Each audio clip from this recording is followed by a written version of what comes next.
Tell us a little bit about what you saw and being able to relay that message to Cora when you watched Kimbrel pitch and kind of help out so he wasn't tipping his pitches. So tipping pitches, we hear about it all the time. People at home understand what tipping pitches is all about. It's amazing. And that's remarkable.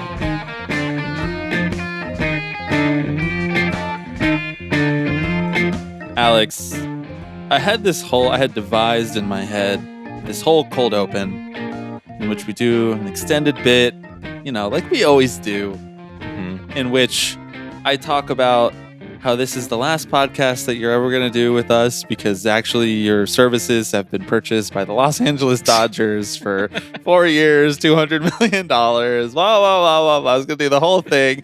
And then, I thought better of it. And I thought what might work better is a meta explanation of why I aborted the bit that we were going to do to open the podcast. Because we here at Tipping Pitches Incorporated, Tipping Pitches Industries, Tipping Pitches Media, LLC, we strive to give you something that's not just the lowest hanging fruit.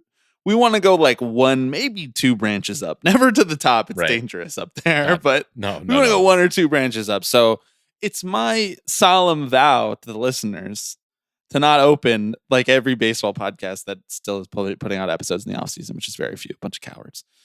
To not just open about like, oh, well, look, the Dodgers bought the Tipping Pitches podcast or whatever. So I don't really have a cold open. I just had that, whatever that was. Cool, man. No, that sounds good. What's up? Cool, man. No, that sounds good.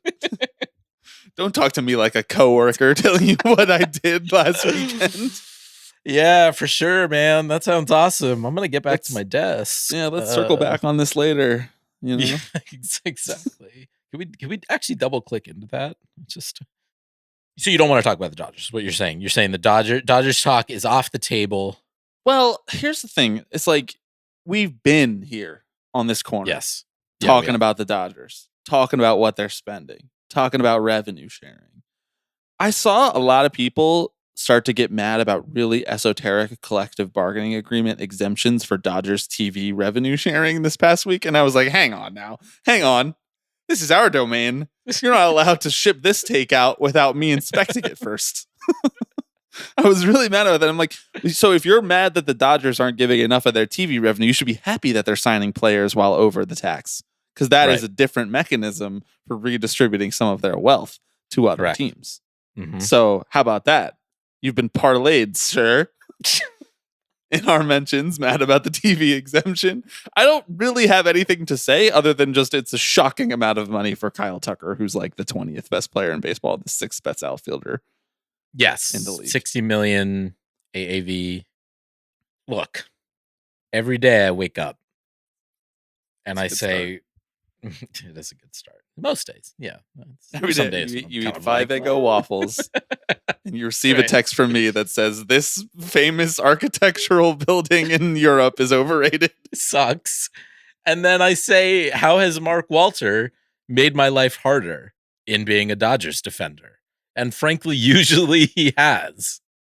Well, thankfully, his check makes up for that. All of the propaganda checks that he has sent to us over the years for defending Los Angeles and the Dodgers culture. Yes, how do you think we afford these microphones? How do you think we afford this Riverside subscription that we don't use the video for? Like, where do you think this money is coming from? I mean, literally, yes. No one's signing up for the Patreon, certainly. No. We raised a Series A fund, and he was the only one who showed up. You love to do a joke about a bit that's coming later in the podcast, revealing that we are recording this after we record what comes next. Damn, bro, it's called foreshadowing. Sorry. Taylor Swift would call that Easter eggs. Easter eggs. I love Easter egg. So you do or do not care that the Dodgers are signing all of the best players? You do or do not buy into the psyop narrative that what the Dodgers are doing is speed running an implosion of the baseball labor market in favor of a salary cap on behalf of Rob Manfred and his crony owners? I think I verbatim basically texted that to you last night or whatever the other day. Like, I mean, that's you believe like a third of the things that you text me. That's true. I know. I don't not believe it. I don't think Rob Manfred went to Mark Walter and said, please spend as much money as you can because that will be great ammunition for us. But I think the Dodgers recognize that their edge is not really in the money that they spend anyway. I mean, we talked about this with Bauman last week anyway, but like, I think they recognize a salary cap really is actually not going to have a meaningful impact on their ability to compete relative to the rest of the league. So if they blow up baseball's economic system, let the chips fall where they may. They're still the fucking Dodgers, you know? They still have incredible institutional capital that they can invest, whether it's in payroll or more realistically, it's in staff and development and facilities. Like, that's their alpha right there. We're doing alpha talk on this pod.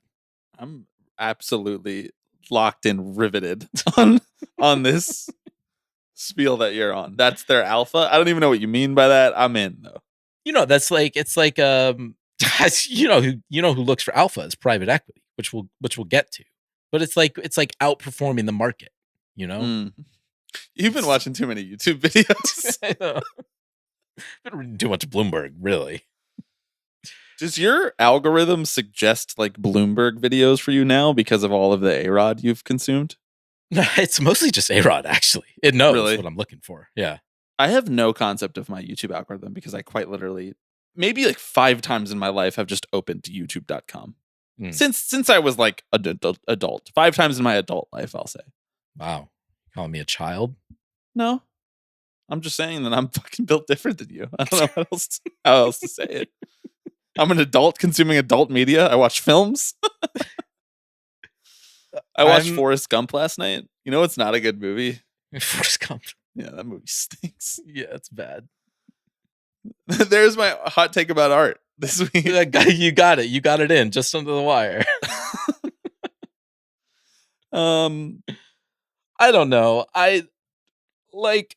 I'm trying hard not to care about the Dodgers, but like, they're making it difficult. They're making it difficult. I'm not gonna lie. I think they're operating within the bounds of like what they're allowed to do and what they should be doing. But I suppose it raises more frustration at the rest of the league that no one's doing anything to stop it. I don't blame the Dodgers for trying to create a super team because they're making bank off of it. But it bothers me that 29 other teams are sort of like, rather than saying, let's show up to the table with them and provide an actual competition, they're whining to the refs and saying that's not allowed. Yeah. They're saying that soft. A dog's not allowed to play basketball. Yes, exactly. As the dog dunks on them over and over. Yammed on by the dog. Here's my take about the Dodgers signing Kyle Tucker. Aside from the fact that this just indicates that they have so much more money than we thought they had. They just have so much money and don't know what to do with it. That was my big, I always do a thread about whatever is going on in the baseball labor world in the market on X the Everything app. And that was my big thought. You love a thread. Coming out of it. I love a thread. I'm a fucking writer at heart, I don't want to be doing this podcasting shit. It's just paying the bills. Mark Walters just paying the bills. I think my big takeaway is I am not sold. Set aside my moral beliefs about labor versus capital. I'm not sold from the perspective of parity that a salary cap will help this problem. Right. When I compare it to what seems closer to fair versus unfair, obviously this is extremely subjective. But from my perspective, fair versus unfair, what the Warriors did in the NBA, a salary capped league, arguably one of the more salary capped leagues, since the NFL's salary cap is fake because they don't make guaranteed money. So they just cut guys left and right. And they're like, suddenly we found $48 million under the salary cap. The NBA is like actually guaranteed, and they really actually teams do get capped out and can't do things like trade players or whatever. it was way more unfair when the Warriors got Kevin Durant than anything the Dodgers have done in this whole time, because other teams had a shot to get the players that the Dodgers eventually signed, and the Dodgers are just more appealing as a franchise for the players themselves. Kyle Tucker made this decision individually. He wasn't. He could have signed with another team. He could have signed with the Mets. He could have signed a longer deal with the Blue Jays for lower AAV but more guaranteed money. Plenty of different options. He made the choice, just like Kevin Durant made the choice. And yet, because there was a salary cap in the NBA, the other teams could not make subsequent choices to ever compete with what the Warriors were doing. They were fucked. For 4 straight years, other teams were just fucked. And that's not the case in baseball. That's not what's happening with the Dodgers. The rest of the league is not royally screwed with no chance to beat them. We watched the Blue Jays be centimeters away from beating them last year. Centimeters away. And, the Dodgers are better than they were last year on paper without factoring in injuries or, what other teams' overperformance of our expectations. But still, sport itself is not set up for it to just be guaranteed that the Dodgers win. To me, narratively, it's compelling. Sure, just let them assemble the Death Star. Just let them keep rebuilding another Death Star. I watched the films. They blow it up twice. They blow up the Death Star twice, 2 whole times. Wait, critical what? Critical I'm infrastructure only weaknesses. halfway through. What the fuck? Critical infrastructure weaknesses, Alex. They should have avoided those. They should have had a guy staffed right next to the place that you're supposed to shoot, ready for someone to be flying in there with an X-Wing. I don't know. I just pay someone around the clock. We don't pay workers overtime anymore. That's my feeling on what the Dodgers are doing. It's like my big takeaway. All that being said, we have a whole other podcast that we already recorded that's not really about the Dodgers. We'll have plenty of time to talk about them. It's about something that has funded the Dodgers since their bankruptcy in the early 2010s, and that's private equity in baseball with our friend Jen Ramos Eisen. We also got a little bit into the WPBL, which Jen has been reporting on and covering a lot of kind of disparate stories, rumors, decisions coming out of that league that we wanted to finally talk about and clarify a little bit from the perspective of the podcast.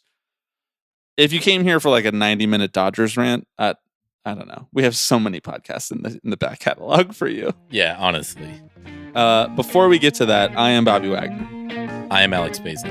And you are listening to Tipping Pitches.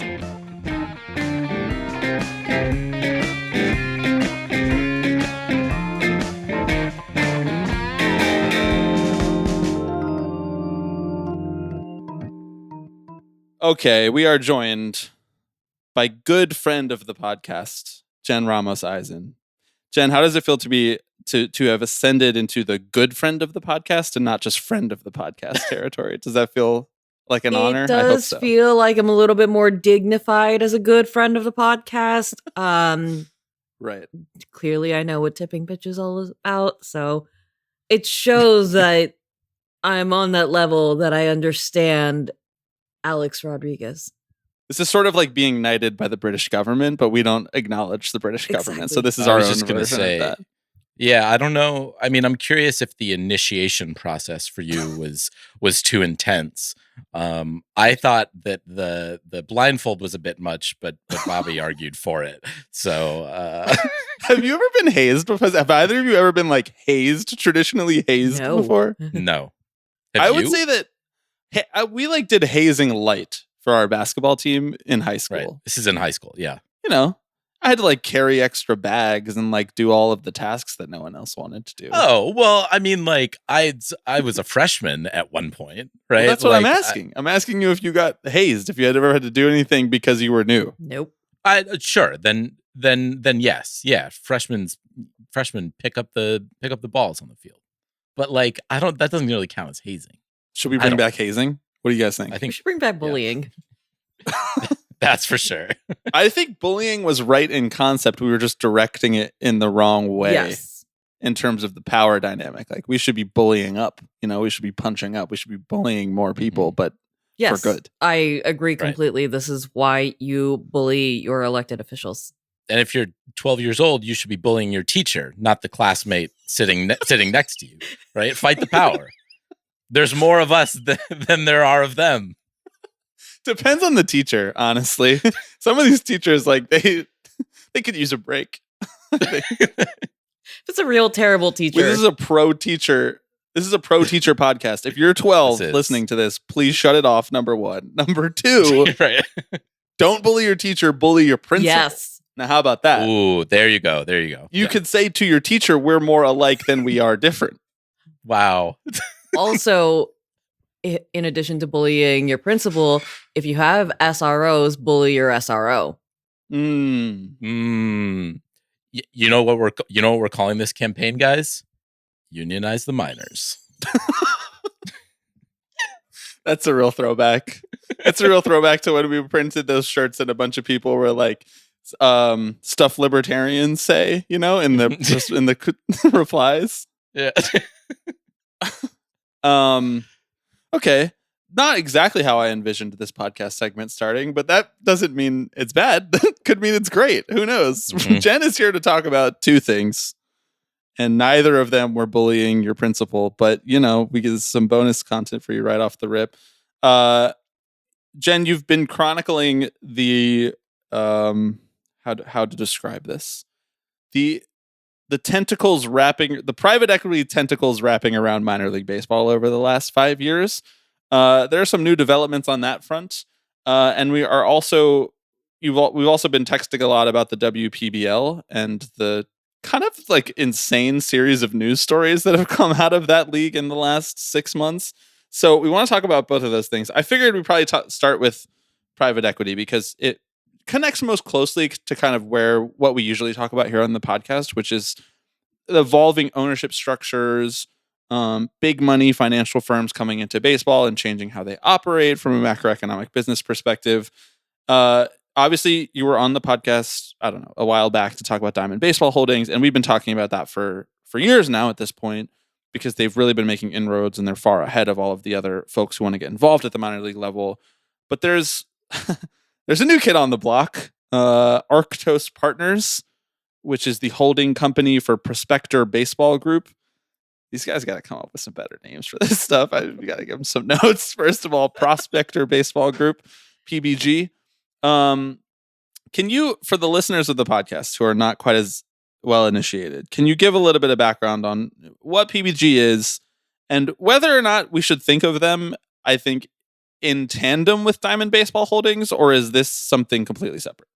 So the question right now is like, what are the end goals of these firms? Because Prospector Baseball Group came out of the fact that there were these two teams that needed to be sold because Ken Babby joined the Tampa Bay Rays ownership group. And he owned these minor league teams and just couldn't keep the ownership for conflict of interest reasons. They're not Rays affiliates, etc. So that ended up we still have conflict of interest in this country. It's rare, but it's still there from time to time. Allegedly, and we're seeing it in baseball ownership apparently, but allegedly there's a conflict of interest there. So Arctos is backing them, and Prospector Baseball Group really came out of that conflict of interest. And now obviously Ken Babby's with the Rays ownership group now, and these things are separate. So it really just came out of a need for that, but I am not entirely sure how Arctos came in, and that's something that I'll be looking into about like why they came in, what they're doing. Are they going to acquire more teams than these two? Like what is their plan? And then in addition to that, Mark Lassery's group, Mark Lassery, former Milwaukee Bucks owner, Avenue Capital, the sports group of that, started On Deck Partners, which purchased the Visalia Rawhide and the Montgomery Biscuits.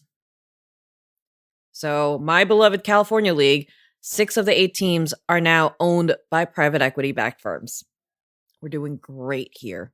I mean, I'm surprised that all the private equity firms haven't left California. I hear that's what every billionaire is doing these days. It's not a good place to transact. There's nowhere to go. You can't go to New York. You can't go to California. That's what true. Other states They're all are communist hellscapes.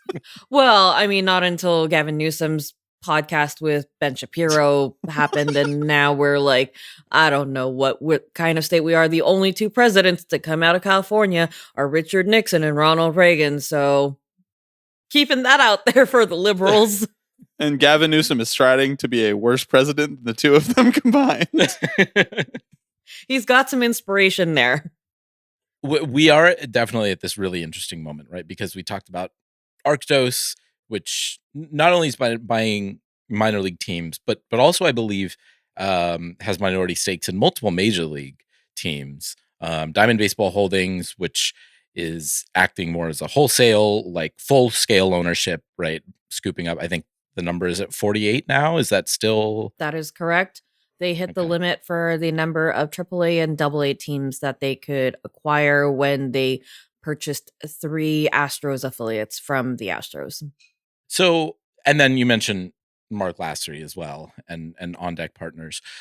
How did we get to this point? Easy, that's a softball question for you. But for the better part of a century, billionaires basically treated these teams as sort of ego gratifying hobbies, right? Like profitability was great if you could get it, but these are more part civic assets, part ego boosters to basically raise your own profile and make you this sort of civic icon, and that has changed relatively recently, really sort of in the post-pandemic era. We've rapidly seen the roll-up of minor league baseball teams, more and more private equity firms carving up these minority stakes in teams, and recognizing the sort of stickiness of sports right through it all. How did we get to this point, and what do you see as the inflection points, I guess, that opened up the floodgates for this? I mean, it's also kind of shows how everything is in this hellscape, is that I do get press releases in my email about private equity firms investing in big league teams. They're not the majority ownership, but there is private equity money there. I mean, the California teams alone have private equity in them. And then, of course, there's the Giants acting as if they're a private equity firm and trying to be real estate moguls. Same with the Chicago Cubs and Wrigleyville. Like, they see a value in the real estate, and it always seems to be about land, which then you can extrapolate capitalism and imperialism and colonization from all of that, because that's where we are in this world. But with minor league baseball, it seems like when they restructured the leagues in 2020, that really opened up a lot of ideas for these billionaires, because they see one baseball, and that's what really started it. Was Pat Battle hearing the one baseball idea, going to Deputy Commissioner Dan Halem and being like, what if we managed one baseball for you guys? And that's when Halem introduced Battle to Peter Freund. And then we got Diamond Baseball Holdings, and then they're at 48 teams at a 50 team limit, or they're at the AAA and AA limit. So that restructuring really opened things up, because they also got rid of the limit where you could only buy one team per league. So like you can only buy one team in the California League, one team in the Northwest League. That was gone with the restructuring. And I am actually not entirely sure if Peter Freund, who was on the PDL committee in 2020, who consulted with a restructuring, I don't know what his involvement was in that rule getting removed. So the fact probably nothing, right? He probably recused himself from the discussion because of the famous conflict of interest. He was stunned to find out that the rule was removed. He was totally caught on the back foot. And I've been told he's not involved in the PDL anymore since becoming the CEO of DBH. However, I have also asked, does he sit on any committees in PDL? There are multiple committees for the PDL, and they're mostly all just like owners and GMs. So I'm like, okay, what committees does Freund and Battle sit on? Have not gotten an answer on that one. So I don't know exactly what their influence over the PDL, but from what I do know is that there is that MLB connection with Halem introducing them. But aside from that, nobody knows what MLB's involvement is now. I'm interested in this idea of rolling this many teams up into one because, Jen, you've been covering minor league baseball for a really long time, and you've been going to minor league baseball games for a really long time. On a team-by-team basis, these are slim margins, if margins at all. I mean, a lot of these teams do not have the financial capital, or historically have not had the financial capital to be able to make wholesale renovations, to be able to turn a minor league baseball park into a miniature Wrigleyville. Like, these kinds of opportunities have not historically been there, and money people have looked at minor league baseball and thought there's not a lot of money in this, and that's why it's sort of defaulted to local ownership, kind of the local business person who can use this as an opportunity to continue to be somewhat of a quote unquote pillar of the community and sell advertisements for local businesses and this sort of thing. Now, rolling them all up into one thing, I'm curious from your perspective of having so much context around what minor league baseball is like, how minor league baseball teams are run, into what the real arbitrage opportunity is for owning 50 minor league baseball teams that you couldn't get while owning 10 or 5 or 3 or 1. From your perspective, what does owning this many teams at once allow them to do differently from what one by one minor league owners have been able to do financially in the past? So here's the thing that I don't think has been reported as much. DBH owns some of the ballparks that these teams play in, like outright own. I filed a PRA for lease information for the ballpark in San Bernardino, which is the Inland Empire 66ers. And they said that they don't own the stadium anymore, that Diamond Baseball Holdings owned it. So there's no lease. So I know Inland Empire's ballpark is owned by DBH, and Charlotte is also owned by DBH. I don't know how many others they have. I know in the California League, San Jose, Fresno, Ontario, Inland Empire are still all city run, city owned, but San Bernardino, for whatever reason, is owned by DBH. And there's really not a lot going on in that area. That there's not a lot of buildings. It's a lot of parking lots. I can see where they could try and capitalize on it by owning that land. San Jose Giants they're built that you can't really build around them. Rancho Cucamonga Quakes, same thing. They're in the middle of a park. Fresno Grizzlies, you could argue that they could build around there, but it's also a lot of city property. And then the Ontario Tower Buzzers, which is a new team, and it is a reference to their airport. Everything is a reference to their airport there because there is nothing interesting in Ontario, California. So true. So true. So ONT Air or ONT Field, which is in fact named after the airport, is still a city property, but it does seem like they're trying to turn it into like a mini battery around that ballpark. And I was like, yeah, that's exactly what we need here. Like more white flight parks happening. So it seems like the thing that's shifted is these groups have figured out that the premise that minor league baseball isn't profitable was never true, or they were quiet about it. And we're seeing much more profits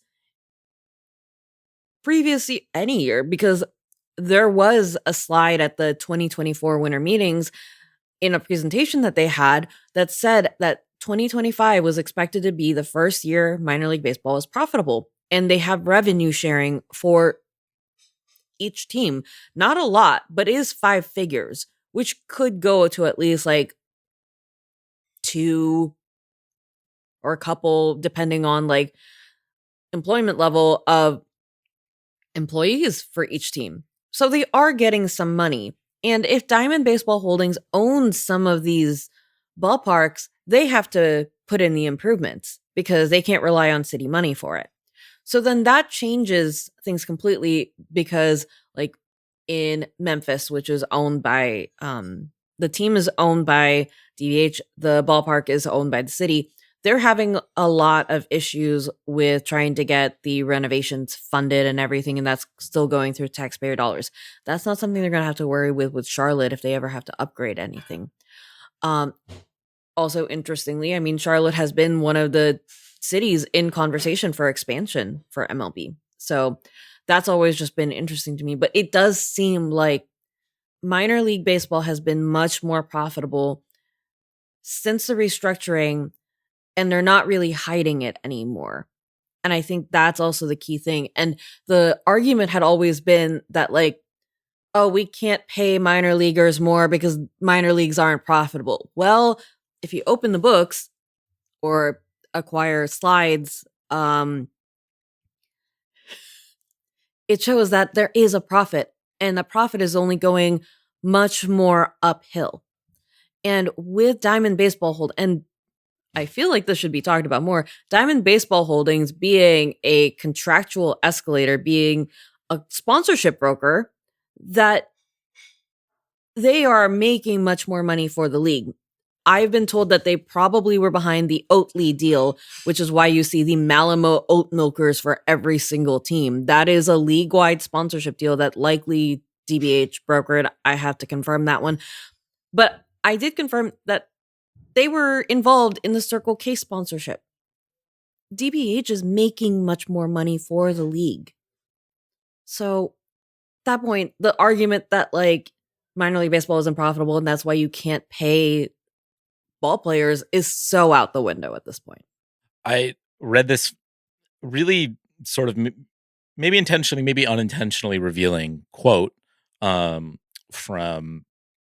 a partner in Arctos last month, which we mentioned is, I guess, what owns Prospector Baseball Group, or is the primary financial backer for Prospector Baseball Group. And it's from partner Alistair Seaman, who says, we have a value creation platform here that's dedicated to serving sports teams in all of the revenue line items that matter. And while this is more of a local live entertainment business and community asset than it is a sports team, a lot of these capabilities are going to be directly applicable to the minor leagues. And that felt like that gave me pause for a second, right? Because as soon as you start saying this is something other than a sports team, I have to question your motivations a little bit. I mean, when you hear about this idea of a local live entertainment business, like, does that sort of track with what you're hearing about how DBH is approaching this, how other firms are approaching this? I think there's like the real estate play to that. I mean, what is your sort of reaction to hearing that? Not surprising, because that is kind of like the line that DBH has been doing about live entertainment. They're trying to bring more things to the ballpark. There was a concert at the ballpark series that at one point seemed to go sideways, but didn't, and it had Miranda Lambert or something because of the WME partnerships through their parent company, Silver Lake, and the fact that they also own Endeavor. And there's so many questions there that I have not yet gotten answered, because It's crazy. Why did Endeavor get involved in the first place? And why was the PA okay with Endeavor selling up to Silver Lake? I've never gotten any answers for that one. You just pulled on so many different threads that if I know. I'm like, start talking about, I will just like totally derail this segment. I heard WME, I heard Endeavor, Silver Lake. Like, these are all things that I could spend an hour talking about, respectively. Oh, yeah. The fact that they're involved in DBH, oh yeah, totally doesn't raise any eyebrows at all. Totally not a big question. Very, very normal thing that we've got going on here. But the focus on like live entertainment at the ballpark, being able to use the ballpark for different things, that seems to be like the trend of where minor league baseball is going. Which, it's one thing if it's like a community event happening at the ballpark. It's another if you're bringing Thomas Rhett to the ballpark, which for whatever reason, the Thomas Rhett concert in Fresno was canceled, and I was never given an answer other than like scheduling conflicts. And I was like, what scheduling conflicts? There was nothing else at the ballpark going on. I don't know. I just know that nothing made sense at that point. And I was like, okay, sure, I guess. Didn't hear anything from Thomas Rhett's people, but also didn't expect to. But it does seem like they're trying to use the ballpark more as real estate. It's interesting because the more I watch how they're behaving in the last couple of years, like I think there was a doomer case that was like they're buying all these teams and then they're just gonna kill all of the teams. Like there are structural reasons, there are contractual agreements for why they can or can't contract some of these teams at the moment. I think in the future that is still somewhat of an open question as to how much minor league contraction progresses from what we saw around the time of COVID in 2020 when they started really slashing teams from the minor leagues. Setting that aside for a little while, I think this strikes me fiscally closer to like blank street coffee than it does really like any other previous form of sports ownership, for example. Like the business model is, okay, we have a pile of money. We have nowhere to put it. It is either accruing interest and we have to pay taxes to the US government on it, or we can park it in other things that we consider to be reliable. So Blank Street Coffee pops up as like a coffee shop, which, historically low margins to that business. They're not going to get super rich unless you have like a Starbucks situation. I think that is what they could say in press releases about it. But the fallback option for them, for the people who are funding Blank Street Coffee, which I don't even know what private equity firm it is, and I honestly don't really care. The fallback for them is if it fails and they go bankrupt, they pawn off all of that debt in bankruptcy court, and then they own a bunch of real estate in New York City. Like that's a pretty good fallback option. This seems a lot like that. Like if the minor league teams don't succeed at building up all of these local live venues, or maybe half of them succeed, 20. So now you have 25 mini batteries across the United States that are making you conceivable or a moderate profit year over year. That's a nice little, you spun up a nice little profit for yourself here. And if the other 25 fail, whatever. Now we own this land and we sell land back to whoever actually wants it for housing, private equity backed housing or something like that. That's how I see it. That's how I see the play in the long run. I don't actually see them as like wanting to sort of destroy the minor leagues or whatever. I think they are sort of indifferent to minor league baseball. And that could very well be the case. I mean, if you take the Modesto Nuts RIP, okay, so that one is an interesting case because we all know Seattle Mariners owned them before, and then they had some stadium troubles, and then they sold to DBH, and now they're moving, and there's a 3-team shuffle, and that's how the Ontario Tower Buzzers came about. Now, the most interesting thing with that is that in public documents that I was able to get is that the Mariners had agreed to pay all $32 million in upgrades for John Thurman Field. And not only that, but they were going to pay for utilities, and they can pay for another thing I can't think of off the top of my head, but they were covering a lot of things. The thing that really like stalled the deal is that the Mariners wanted to only use a 3% rent escalator for a 5-year lease agreement. The city of Modesto wanted to do 9%, and they were increasing it to $615,000 for a 70-year-old ballpark that needs a lot of upgrades. That does seem like a lot of money for a 70-year-old ballpark. That was the breaking point. And then after they just decided they can't agree on that deal, and they had a 1-year lease for this final season, Mariners sold to Diamond Baseball Holdings. And now that, the Nuts are out, part of it was because Ontario was already being built no matter what. There was going to be a team that was going to move, and it was either the Modesto Nuts or the Visalia Rawhide. It's just that the Modesto Nuts were farther on money. In some ways, it makes a lot more sense because then, like, Visalia moves back to the North Division. All the SoCal teams are in SoCal, but it's not necessarily destroying like the minor league baseball, but they're wanting to be able to move these teams however they want. Mm-hmm. They're not trying to get rid of any of them.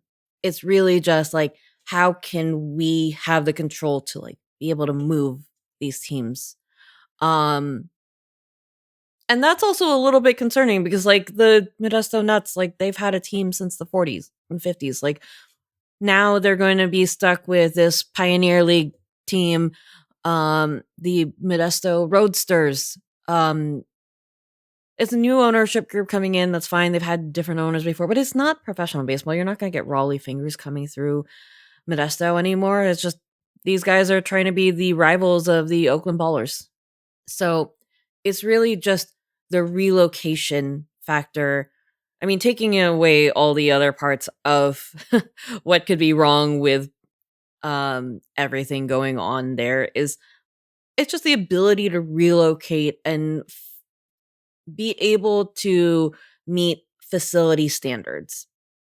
That gives them a little bit, it becomes easier. And that was one of the things that was in the press release when On Deck Partners Avenue bought the Visalia Rawhide. Part of it was because they said they couldn't keep up with a rising cost of keeping up a baseball team.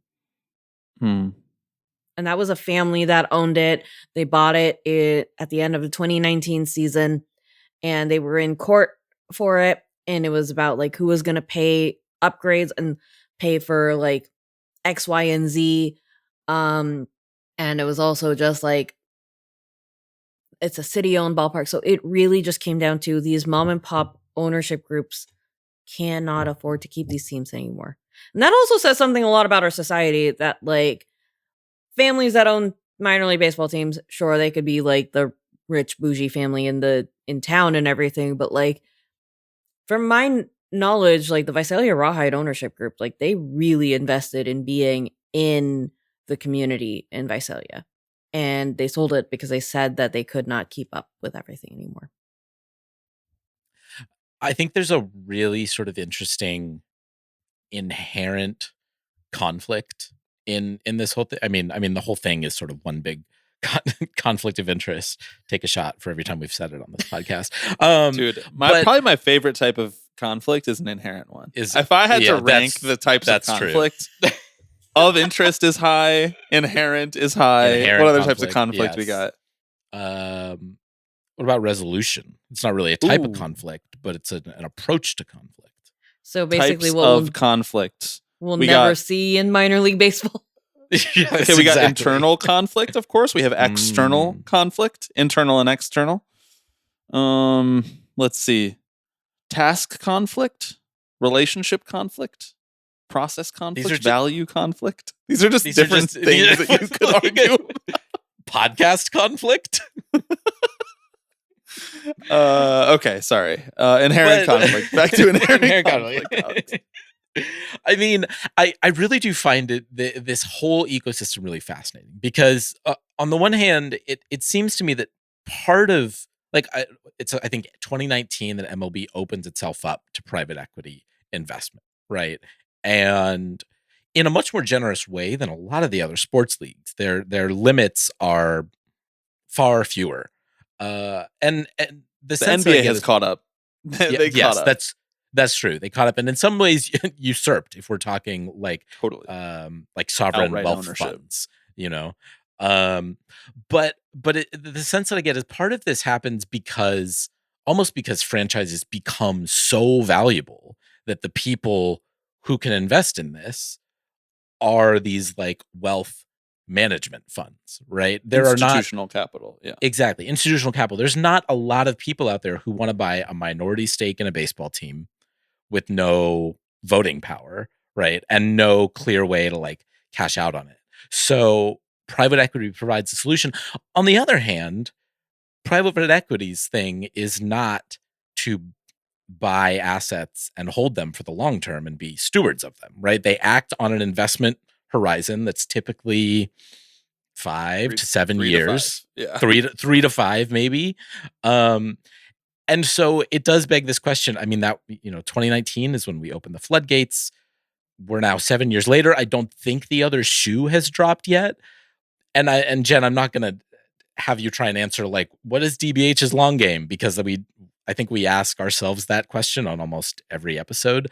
But I just find it fascinating to think about what the approach actually is and what happens when DBH says, okay, we did it. We've done the roll up. We've consolidated. We've streamlined everything. Who do you sell to? They will need to cash out eventually as well. There's no real question in here, but I think that inherent conflict really it keeps me up at night, man.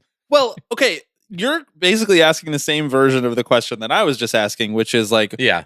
where's the profit? You know, like, Right. because the thing about private equity is that they come into industries and they slash and burn and sell for parts. That is the business model, like straight up the admitted business model of private equity. And the only industries that they come in and stay in are things that pay them rent, basically. That might be literal rent for housing, or that might be rent for software subscription or something like that. Like things that pay them the fiscal version of rent, month over month profit, steadily, slowly increasing. That's what I was saying when I was like, minor league baseball is not that. But you also can't really slash minor league baseball and sell it for parts unless you start merging some of these teams together and then making a real estate play, right? All right, so 2 things. Get ready for this one because it is one of the dumbest things that I heard at winter meetings. Okay, great. Diamond Baseball Holdings is instituting dynamic pricing for minor league baseball. Yeah, of course they are. Yeah, here comes the go. efficiency. Yeah, here we go. Yeah, it's time because for we're going to put efficiency. dynamic pricing on an empty ballpark on a Wednesday. Yeah, that's going to work, Right.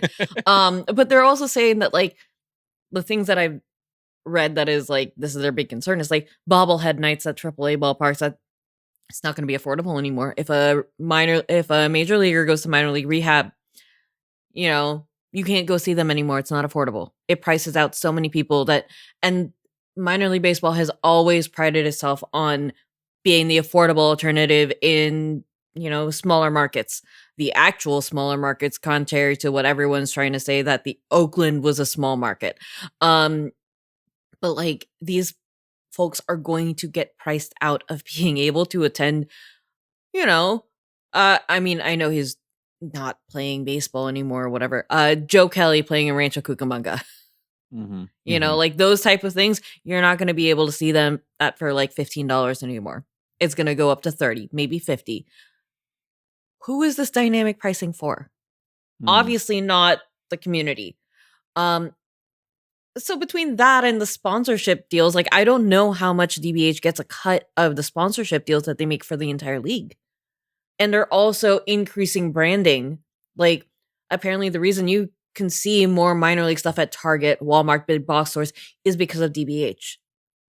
So the fact that the fact that it's clear that minor league baseball sells is because DBH is also bringing it out to the masses much more in, you know, your local, I don't know what store, like maybe a Walgreens might have a Fort Wayne Tin Caps hat. I don't know. Like, well, that's exactly what I was asking for. I don't know about you two, but I was like, when I go to Walgreens and I'm looking for some fucking ibuprofen, I hope I could buy a Cyclones hat or whatever. That's exactly what we need here. It's probably going to be behind a lockbox, and some 17-year-old employee is going to have to come over making $7.25 an hour to give it to me. But sure, we could buy a Cyclones hat at Walgreens. which also, you know, Cyclones owned by DBH. Sick.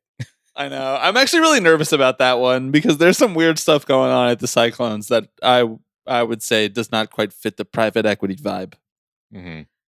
Also, like with teams having to afford all the housing for ball players and everything, rent in Brooklyn for a minor league, that's pretty high. Yeah.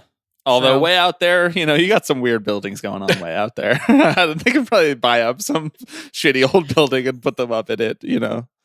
Just renovate it, create it into a dorm or something. It'll be fine.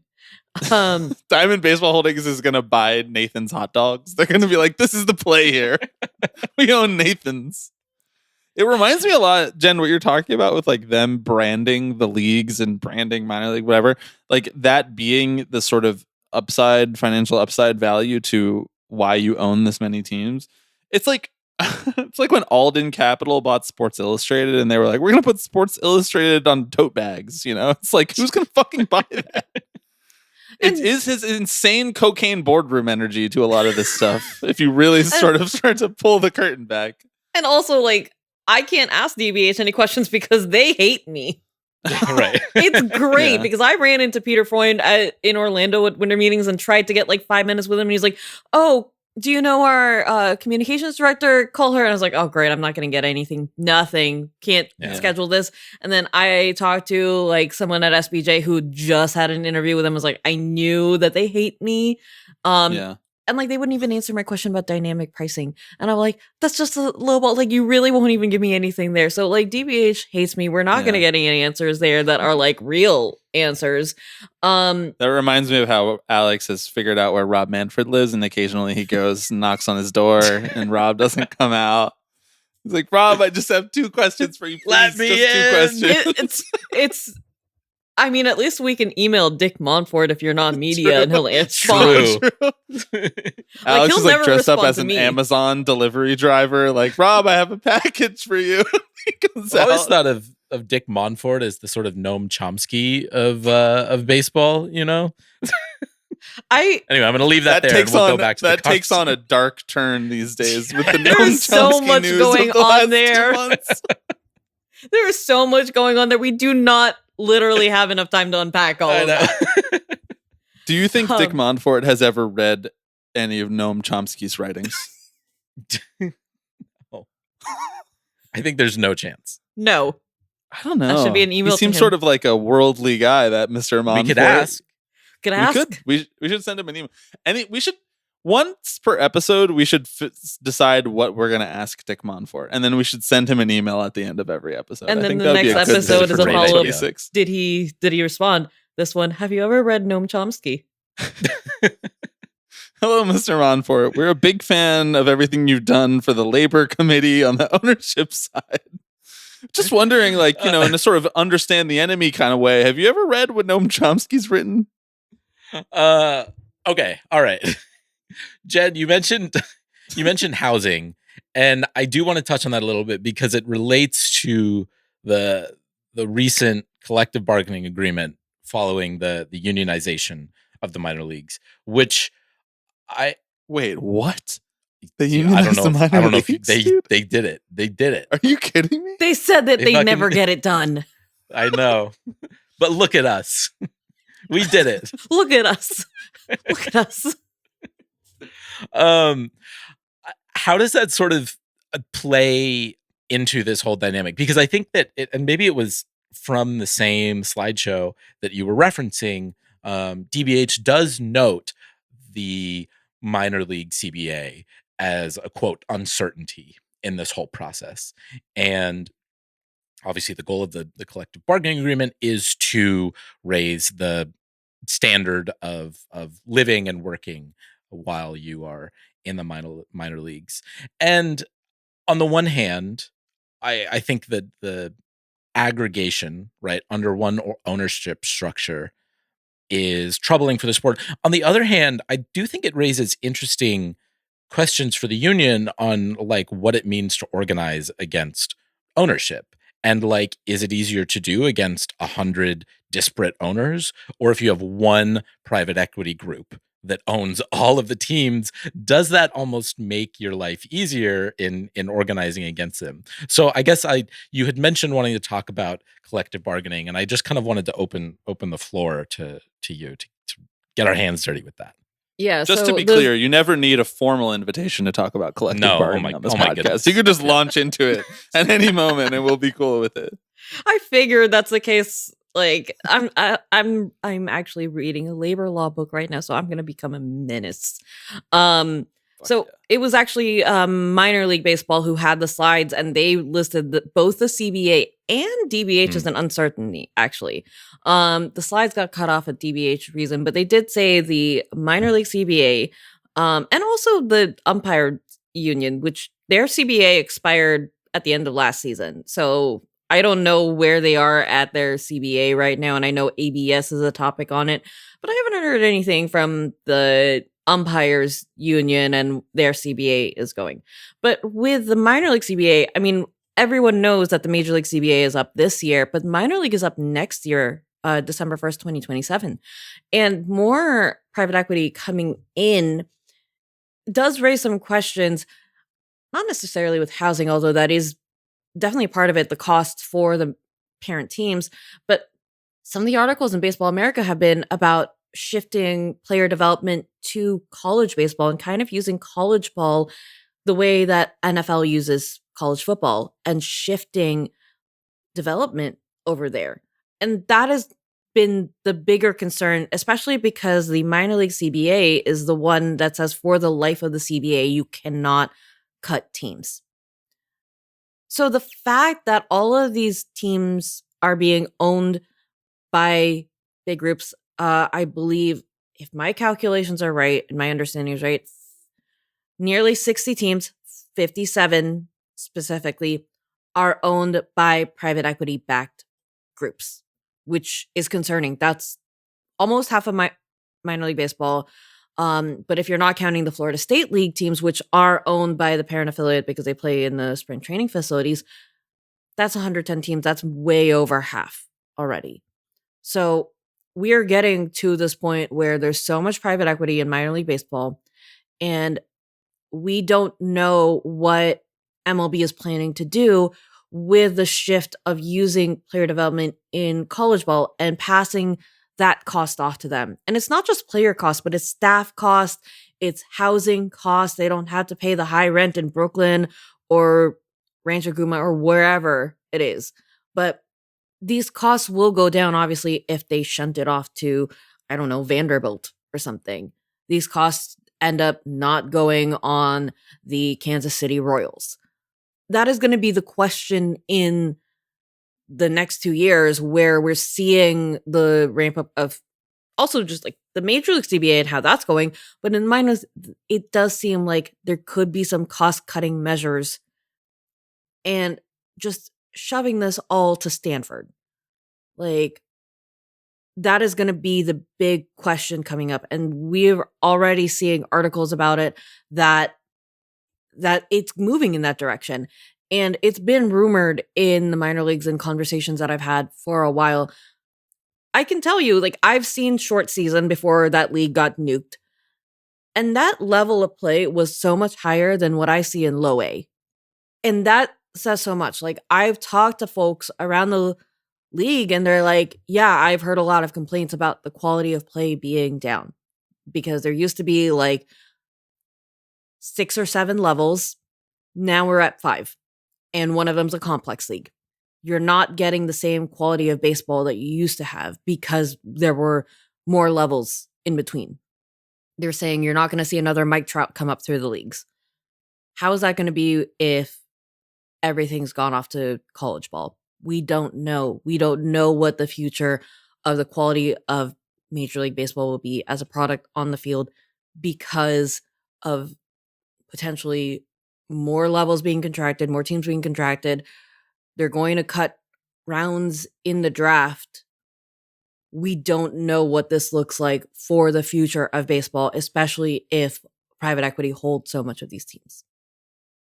It just feels like there is just a flattening of what baseball is and where you can get it. That's been happening over the last 10 years, and this is an accelerant to that trend. I mean, I even look around at, I'm glad you mentioned One Baseball as being a sort of door opening moment for what's been going on in here, because I look around at how MLB has been operating, and, you know, it makes sense for them to pair up with these college teams because like these are sort of institutions, 100, 200, 300-year-old institutions in and of themselves that are very entrenched in the American economy, and they have their own real estate. And for all of these different reasons, they share a lot of interests with like the capital ownership class of Major League Baseball.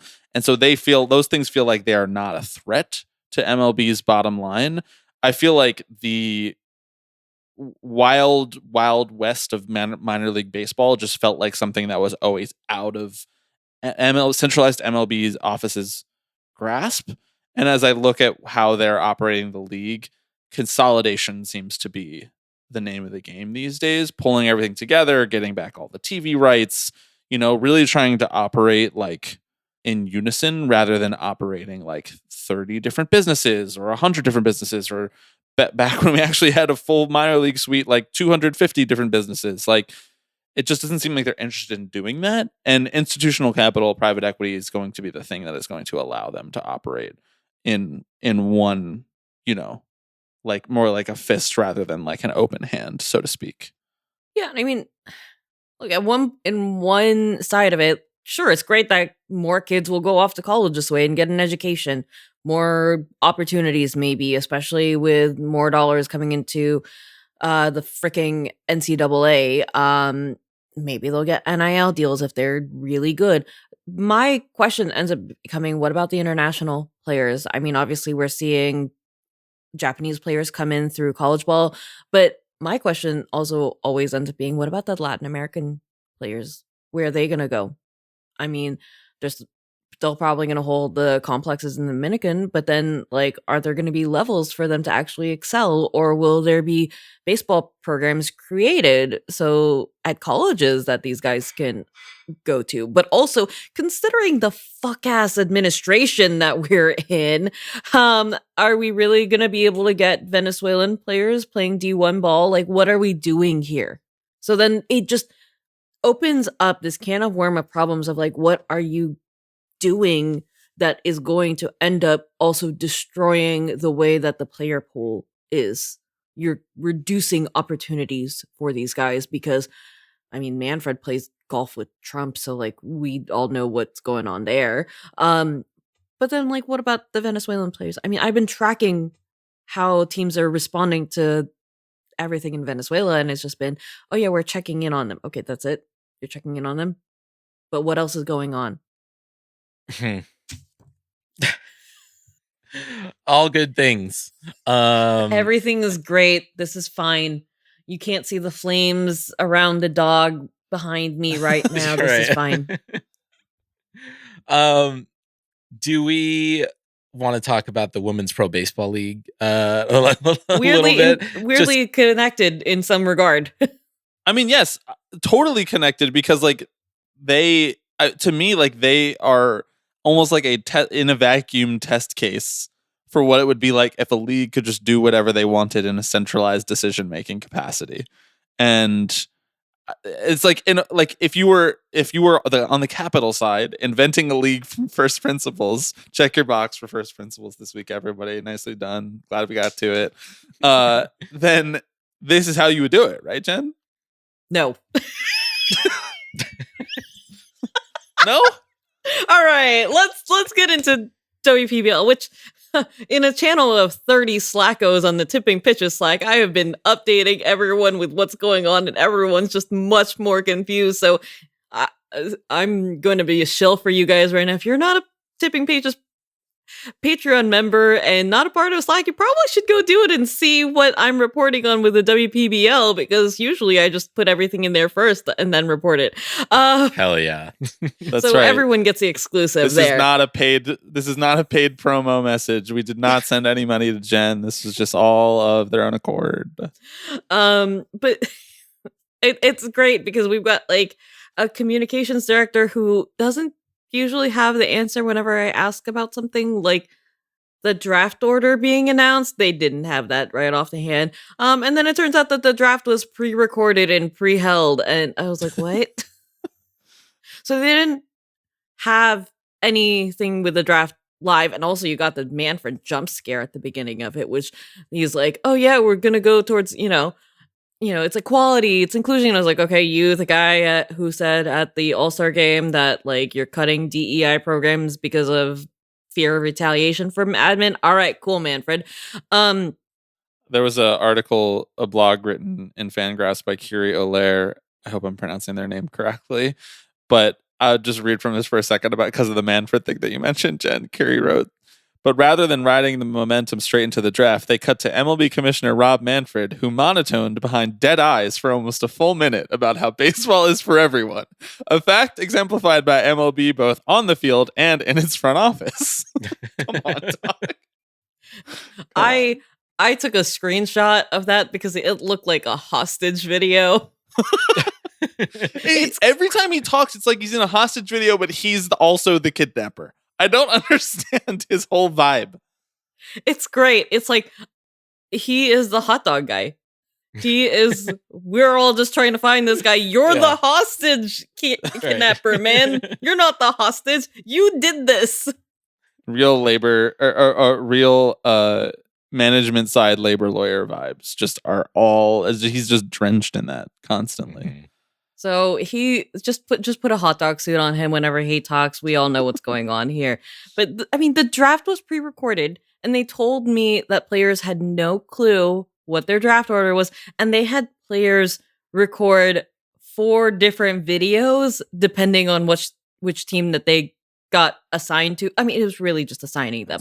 Crazy. It was done by like 12 coaches that are hired by the league. They don't even have front offices for this league, and they're all owned by the league anyway. Right. So we don't know what's going on with anything here.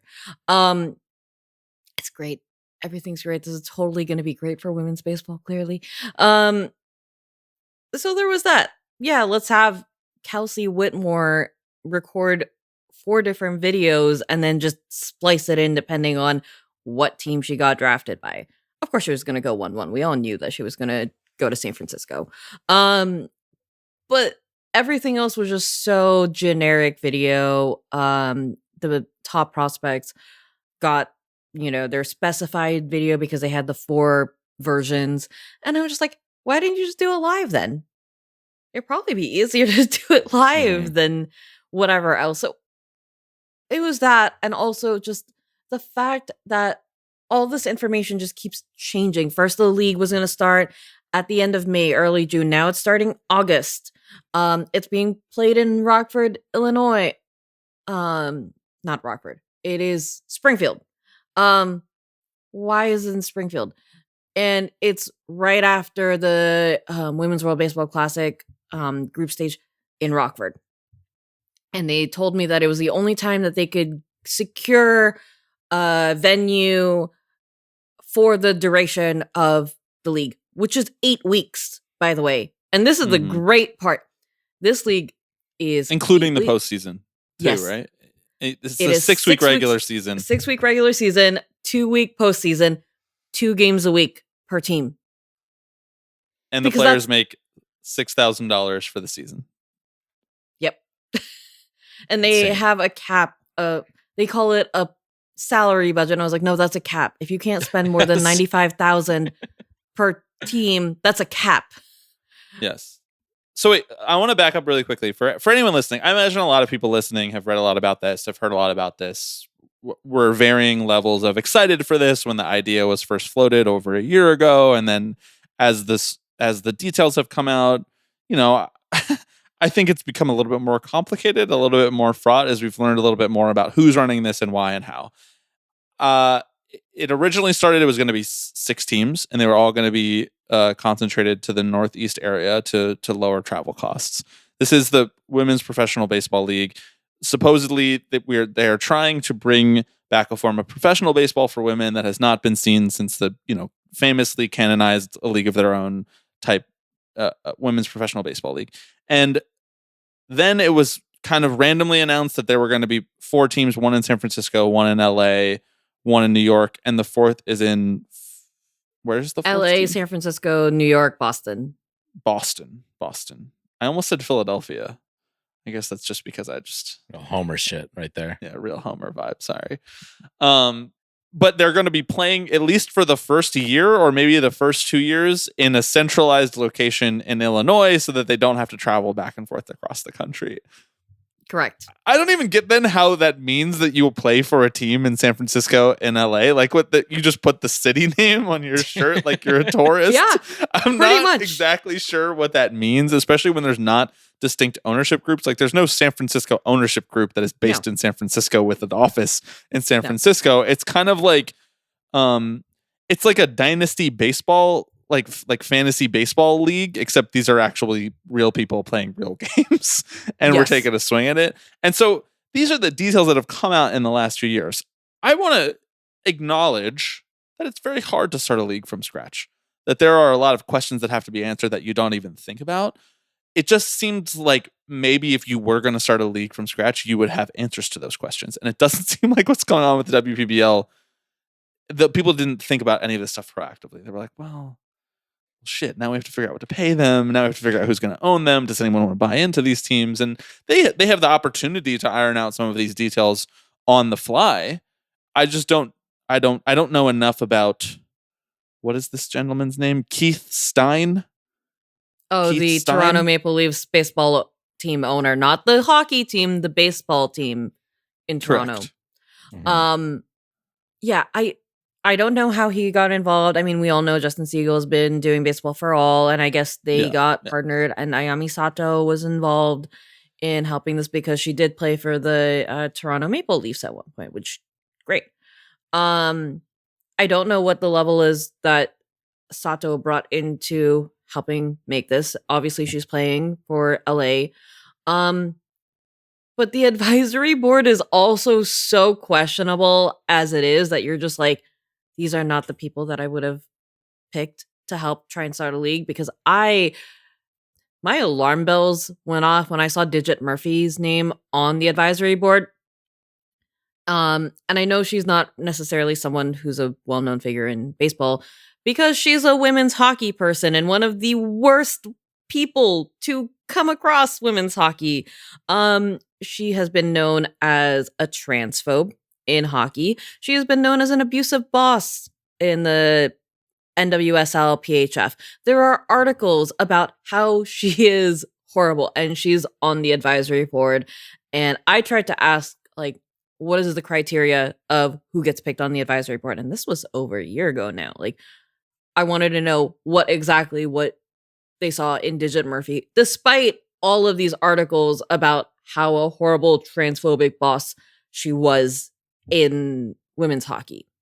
So when you put her immediately on the advisory board, I question exactly what the purpose, like where this league is going, because then you're just like, are there going to be transphobic policies as far as like who's defined as a woman or whatever? But then also, then I'm reminded of how, like, they said that games will be played Thursday through Sunday. That was the original NWSL PHF format, because they didn't pay players enough. That these players, like professional hockey players, had to go teach during the week, and then they're off to Buffalo and playing. So we're seeing that kind of also happening in the Women's Pro Baseball League. So they're kind of, in a sense, copying the format of NWSL. And that league is already in its third iteration, also owned by Mark Walters, the owner of the Los Angeles Dodgers.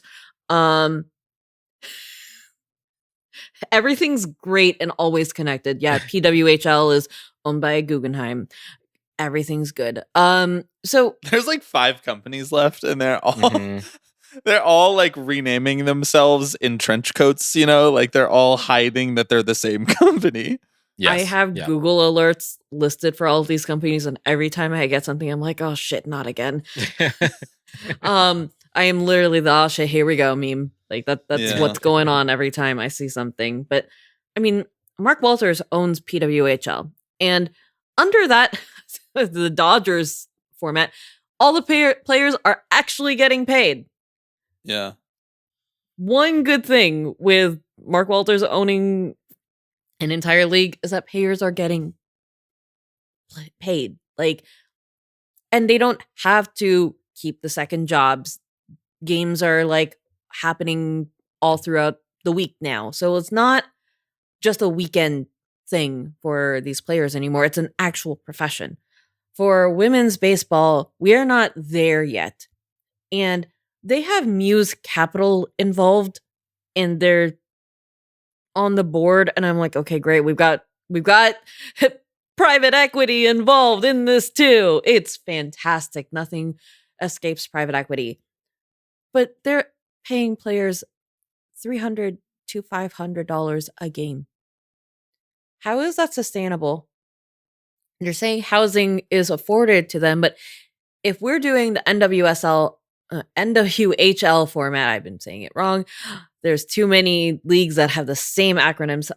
If they're doing the NWHL format where there's a couple days off, if some of these women are flying back and forth for their day jobs to keep them, and still be playing on the weekends, how are you going to be able to afford to live on $300 to $500 a game? Even if housing is provided and you're flying out to Springfield, like there are players from 9 different countries coming in. It's a very big international class. It is showing how much women's baseball has grown around the world. The Women's World Baseball Cup is always exciting. It's great that it's growing, but this isn't how they should be treated. Like the way that they should be treated, especially because women's baseball has been around, should be the way that the PWHL is operating right now, with players actually getting a living wage. It's going to be so long before we actually see that in WPBL. And they're also expecting to do barnstorming games before the season starts, before the Women's World Baseball Classic. They're actually going to play in the cities that they're named for before they go play in an unnamed ballpark in middle of nowhere, which was their plan, and everything just keeps changing. And that's the thing. They're trying to get naming rights for the stadium, though. They're still in negotiations. We'll see if Oatly is interested in stretching their sponsorship over to the WPBL. I'm glad you mentioned that it's very international. There's a breakdown in this article, this Fangraphs article that I mentioned, which link is in the description. MLB is 73.5% United States born players. The WPBL, at least the players who were drafted, obviously they haven't winnowed the teams down. Each team drafted 30 players. They will cut 15 of those players and they will roster 15 of them. Only 50.8% are from the United States, 17% from Canada, 8% from Japan, compared to less than 1% from Japan in MLB right now. And then, Mexico, Australia, South Korea, Puerto Rico, and then we're talking about like less than 1%, like one or two people from Venezuela, France, Curacao, the UK, and the NDR. But it's significantly more international percentage-wise than MLB is, and I think that has a lot to do with what you're talking about, Jen, which is like the Women's Baseball World Cup, but also just the fact that the rest of the world has not so aggressively segregated by gender assigned at birth whether or not you play baseball or softball, because softball is mostly an American invention and has not stretched to the rest of the baseball playing world. Yeah. And the fact that there's, and I was looking into this for a while, and I couldn't find much more information about it, but there was a Japanese women's baseball league not too long ago in this century, and it didn't last long. But the thing is, like, they exist. There are women playing baseball in other countries. So the fact that like we are seeing how international it is for women, and the fact that the draft pool was just so international, says so much to the growth of the sport, at least in the last 10 years. And I think there is something to be said about that being something that we're going to see more of, because it is not necessarily brought down by MLB's one baseball weirdness. And that's also the other thing that's no one has a real answer for. But Manfred and MLB has obviously created a partnership with Kim Ng's AUSL softball league. There's no partnerships or anything with WPBL. We don't know if there will be yet. He's making the jump Not scare. formal, other than the cameo video that he sent over for $75 or whatever. Here's your cameo video, and here's the invoice. But there's no sense of involvement, despite the fact that MLB had the Trailblazer series for the longest time, and they had Team USA coaching these young girls. But we don't see a connection between MLB and the WPBL at all. I don't know if there's one going to be coming, or if we're just going to have to, buy more cameos from Manfred in promo material. But it doesn't seem like it's being marketed by MLB in a similar way. They are writing articles about it for MLB.com. But it's not as though we're having press conferences for the WPBL at winter meetings. So it's going to be an interesting thing leading up to the barnstorming, because they're saying that the barnstorming is happening in May, but also, as we've seen, we cannot hold them at their word because things will change at any second. But maybe there'll be a partnership. I don't know. Apparently, that in Front Office Sports, they said that they were entertaining ideas that like teams would be individual franchises before they decided the league would control everything. And I was like, okay, so what happened with that? Why are there no what is this league structure? Yeah, I mean, it does fit with, I think, this broader trend of private equity firms, the broader sort of financial management landscape, seeing women's sports as like this emerging asset class, right? The other sort of notable example is Unrivaled. Time to get it on the ground floor while it's still cheap. Right, exactly. Yo, do you hear about them broads and what they can do with the soccer ball? Jesus Christ. Motherfucker. Type of thing a guy would say while he has a Why So Serious poster behind him. And by the way, listener, that's not a bit. For some reason, Alex is in a room with a Why So Serious Joker poster behind him. So if for whatever reason that explains the tone and tenor of this podcast, I'm glad I could provide that. I mean, the Vimeo viewers have been seeing that the whole time. Right, they've been seeing that the whole time. Yeah, exactly. Of course. Jesus. But it's like, this is, they move in packs, right? Just as sort of private equity was buying into Formula One and soccer in the 2010s, they've sort of shifted their focus a little bit. And I mean, Bobby, to your point from earlier, it does feel like they are taking the lessons of the last maybe decade and a half of investing and just saying, skirt the sort of individual franchises and ownership model. Like, let's build an already rolled up league. Right? And that that they're raising like Series A funding rounds for, and it's this weird thing. What that is, though, right? Like I'm like a big Series C guy. Like, that's kind of the round that you mostly find yourself investing in. You're like, prove it to me for the first few rounds, and then Series C is when you'll invest your capital. Well, you actually can't see it, but the poster actually says "Why So Series," and it's a Why So Series C? Why So Series C? Yeah, nicely done. All that to say, like, firms get invested in sports because like they're uncorrelated. Firms. Right? It's like these are uncorrelated returns to the stock market, and this feels like a way to almost like correlate them. Like if the entire league is run by private equity, then to some degree, how well you do hinges, at least in some part, on like the broader portfolio's success or failure. Yeah. And why not build the whole league out of private equity? Why not build the whole plane out of the black box? They just figured out a way to do it. Right. Exactly. But that feels bad. Dare I say, not a great sign, especially just like for financial health. But I don't know. I'm just a lowly investor over here. I don't know what a growth stock is. I'm so fucking mad that I have to know what series funding means. Like, then I look at me, the constitution of me. I was never supposed to know what any of this stuff was. No. I was supposed to just get mad about stuff. I'm mad at high school me for being so hyperfixated on wanting to study economics that I turned down art school to go to a liberal arts college and minor in economics and do partial grad program where I have to study economics at a grad level, because now I know, so they passed Series A funding for the WPBL, and now they're going to see if people will come to fucking Springfield, Illinois to watch these games. Yeah. It's a miracle I still have a soul. I know what preferred stock is now. I know what that is. Isn't that dark? That's dark. Too much macroeconomics that I want to beat myself over the head over this $5 textbook that I just bought. You might as well have just gotten really good at reading tarot cards, because that's all macroeconomics is. It's like straight up vibes.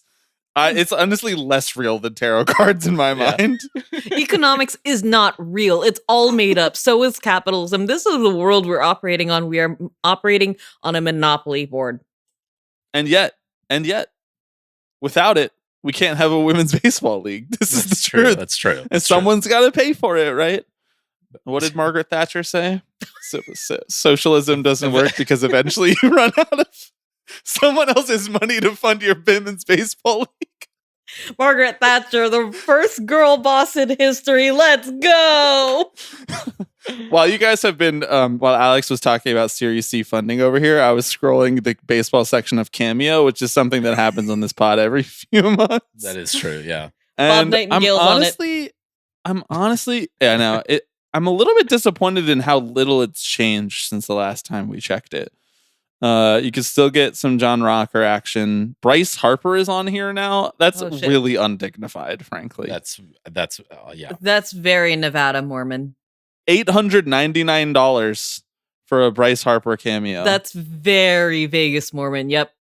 But he's also gone into the uncharted territory with Utah Mormon. So basically St. George Mormon. That's true. Mm-hmm. Yeah. We got Pierzynski on here who has a perfect 5-star rating. 167 ratings.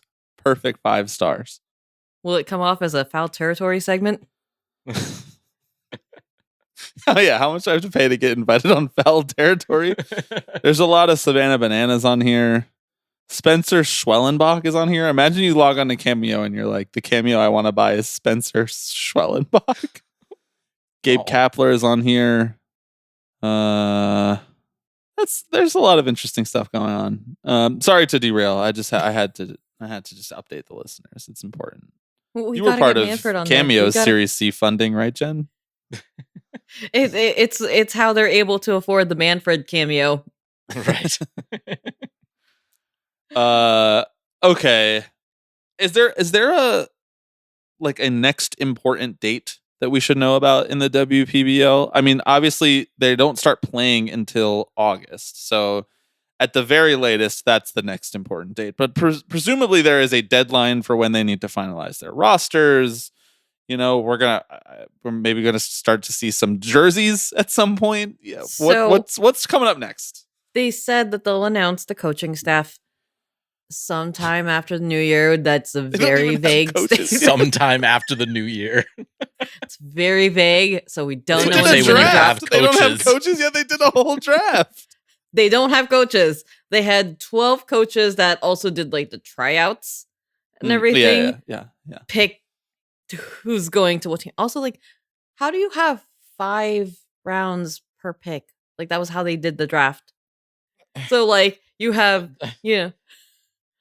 first round, second pick. How does that work? Right. I don't know. We could have just had a normal draft here, not whatever this was. So we don't know when the coaching staffs will be announced. We don't know if there will be some kind of baseball operations staff or whatever. Before, previously on their FAQs, they said that there will be a 4-day kind of like spring training period, which is when they'll pare down the rosters. And that is a very short time for spring training. But I can also say that was like normal when I worked in indie ball. It was like a 3-day or something spring training. And then they made cuts. So there's that. Also, I need to see if players will be paid for their version of spring training. And before it said it was May, but that was when the season was going to be June. But now they're saying barnstorming will come before the season, and we don't know when those dates or even cities will be announced. So we don't know what's going on there. July, we know for sure, is the World Baseball Classic stage. So we'll see some women's baseball in July, but that's also not run by the WPBL. Uh-huh. So anything after that, we don't know. We don't know shit. And it seems like the WPBL sometimes doesn't know shit. I every time I've asked the question, sometimes their communications director is like, I think it's this, but let me double confirm. And I was like, so why are you answering me at all before getting confirmation? I know, yeah. What is going on here? Okay. We don't know shit. That's all we have to say about that. Jen Ramos Eisen, thank you so much. You know plenty of shit, and you shared just a small fraction of it here on the Tipping Pitches podcast, and we are always appreciative of that. Thank you so much for joining us. Where can people find where your work has been, what you're doing next? Do you want to plug Blue Sky, since Alex nor I are over there, even though someone is impersonating us as the Tipping Pitches account over there. That's not us. Just cross posting for most. But they're like also kind of doing their own thing too. They're like, it's like when people wrote like Star Wars fan fiction. So you guys are now zone. getting fan fiction, like RPF happening over here. I'm on Blue Sky, mostly Jen Ramos E.online, because I found out you can get online as in domain extension. I am still on Twitter, whatever you want to call it, as Jen Mac Ramos.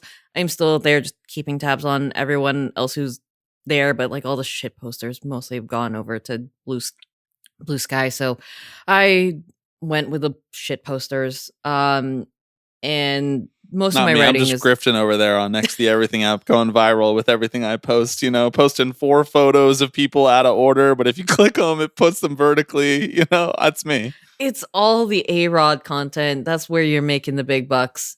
It's true. Yep. Yeah. I've been raking it in. This is slowly becoming my full-time job is A-Rod memes. It's the easiest way to grift the right wing. Stay on the Everything app. Really brings you everything. Yep. Yeah, well, you heard it here first. We're launching our A-Rod coin soon. So just stay tuned for that. And we'll let you know before we do the rug pull afterwards. I'm taking my profit from the Eric Adams coin and putting it into an A-Rod coin operation. Other than that, my work's at Defector Media. There you go. Actually, subscribe, support independent media. Apparently, that's all we've got these days. Yeah. I'm also a copy editor at The Objective, where we do a lot of media criticism, which is a lot more these days because everything's great. And aside from all of that, I just want to say that just support Mutual Aid in Minnesota with everything going on. Just put your dollars to helping get these goons out of the city. Hell yeah. Well said. Jen, thank you. It's always a pleasure. Thanks, y'all. Glad to be a good friend of the pod.